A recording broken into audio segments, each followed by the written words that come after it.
Wasdag mga master, ngayon ng araw ay mamangangawil na naman kami at sumama ako dito sa kanila at dito umaagi kami dito sa mga kalubihan dito ng mga parang kakaibang mga kalubihan. Mga karaang pamuwil daw day kuno ito at ito na umaagi kami dito sa yuta na napakalapot. Pagkabatong ko sa baboy nakakita ko ng magandang view, sobrang tuwa ng aking dagway. At sa mga puntong ito ay padayon kami dito sa pagbinaklayay kaming lahat. At yung isang master ko dito ay napakalayo na kasi sobrang excited na. At sa mga puntong ito ay lumilipay nagsugod yung aking dagway kasi nakita ko na yung napakagandang spot. Kaya hindi na pinadugay-dugay, nagdali-dali na talaga ako dito og baklay. Sobrang excited ko na at paglingon ko dito ay nakakita pa din ako dito ng Jurassic. Nahahadlok ako at hindi na pinadugay-dugay. Tumabok na kami dito sa tubig na maraming alimatok. Sobrang takot ng aking dagway dito pero okay lang at hindi na pinadugay-dugay. Nakaabot na ako dito at tinandam ko na dito yung aking snack dito para hindi ako malilikoy. At sinusuksok ko rin yung aking bag sa punuan ng bugang. At syempre hindi na dyan pinadugay-dugay. Kumawil-kawil na at dito na at pagbunlot ko dito ay nakakuha na ako dito ng maliit na gamay pa jud kay nga tilapia. Sobrang naluluoy talaga ako sa tilapyang ito. Murag wa pa jud dito mabunyagi kay binalik ko na lang agad. At sa mga oras ito ay may kumaon na sa aking kawil kay binunlot ko dito at pagkatingin ko grabe gamay pinuha pud ani oy at dito na naman sinundan na naman kay binunlot na pud nako ay ning samot na nung pug kagamay na unsa naman hindi na pinadugay-dugay binalik ko agad kasi sobra na niyang iyak. At sa mga puntong ito ay nakapagdesisyon na ako nalilipat at babalhin na ako ng pwesto kasi napakagagmay talaga doon sa kabilang iyon. At ito na nakapili na ako ng spot na pupwestuhan ko. So ako pupwesto sa mag-asawang angler dito nakasama ko. At siyempre hindi na pud pinadugay-dugay nakahuli na pala ako dito ng tilapyang busog. Kaya sabi ko sa kanya hindi mo na kita papasailuin ha kasi nagkasinabot kami ngayon nga mangilaw kami. Sabi naman niya sa akin o kuya mamang ka ha. Kaya sa mga oras ito ay padayon ako dito sa pagpangangawil at may pumapaak na at pag-aras ako dito dapita ay sus gamay manghihapon. Sabi ng tilapia pakawalan mo ako. Sabi ko naman sige good kay ara pumajubukang gamaya. Kaya nagpatuloy ako dito at pagbunlot ko dito ay sinundan na naman ng kaluhang maliit na gagmay na tilapia. Nagkasinabot talaga silang duha na magsabay silang duha sa paghuli. At agad-agad ko ring binuhian kasi nangulisok na jud talaga silang dalawa. Sabi nilang dalawa ay susumbong ka dyan sa mga mama na mo. Sabi ko naman sorry na good di madagjo. Kaya sa mga oras ito ay patuloy sa pagpadayon ako dito na mamasin na makakahuli na ng good size na pero pag binulot ko dito ay grabe jud gamaya jud gyapon. Mao nga sa mga puntong ito ay nakapagdesisyon ako ay gamitin ko na yung aking pamain na page para makahuli talaga ako dito ng tinarong isda. At ibinutang na at hinulat-hulat ko at pag bunlot ko dito ay murag dako-dako na jud gamay. Lumilipay na dito tingsi yung aking dagway dito nga gamay-gamay nga pagkangisi. At paglingon ko kay master dito ay hintimo na siya guna-una kasi gutom na daw kasi wala pa daw kaming mga huli. Itong dalawang lovebirds dito ay concentrate din sila sa pangangawil. At dito sa mga part na ito ay lumilipay agad yung aking dagway kasi nakahuli ako dito ng karpa. Bahala lang gamay at least nakakuha jud ko di ko zero. Lumilipay talaga ako sa mga oras na ito pero pinakawalan ko muna kasi maliit na gamay pa. At sa mga puntong ito ay tamang antay-antay lang ako dito kasi nagkurug-kurug pa yung aking kawil at pagbunlot ko dito ay umanya mo gibinuanga naman siguro tos mga alimatok. At agad-agad ako nakapaduol ni Master Maya kasi nakahuli ro siya ng karpa. Sobrang lipay talaga ng kanyang dagway sa mga oras na ito. At pati rin ko yung kanyang partner kahuli din dito ng good size sa tilapia. Sobrang lipay talaga ng kanilang mga dagway na dito. Maiinggit at maiibog naman tayo dito na makakasanaol tayo na may partner mangangawil. At paglingon ko dito kay Master Benji sabi niya nakahuli daw siya ng dalawang mamo at pagtanaw ko dito ay naunsa man ni bro mura pa man ni kadagkog dahog kamunggay. At sabi niya huwag ka mag-alala kasi bubuhian ko ito. At sa mga oras ito ay nakaramdam na talaga ako ng sobrang init at kagutom. Nagitisngin talaga yung aking naong dito at buti na lang dito ay nahuman nag-andam ni ate dito yung kinilaw. Nangalipay na talaga yung aming mga dagway kasi makakauna talaga kami. Matatambalayan ng may mga kagutom sa may mga tiyan. Ito lang po yung nakayanan namin ngayon mga master. Hali po kayo. Kain po tayo.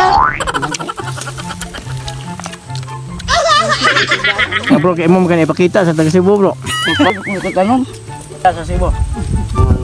At siyempre dahil hapon na, umuwi na kami sa mga puntong ito kasi yung mga tuhod namin ay kusga ng musaka sa bukid kasi nakakauna ng kinilaw. At ito na, tumatawid din naman kami sa tubig na maraming alimatok. Ito talaga yung kinatatakutan ko, mahahadlok talaga yung aking dagway sa mga alimatok na iyan.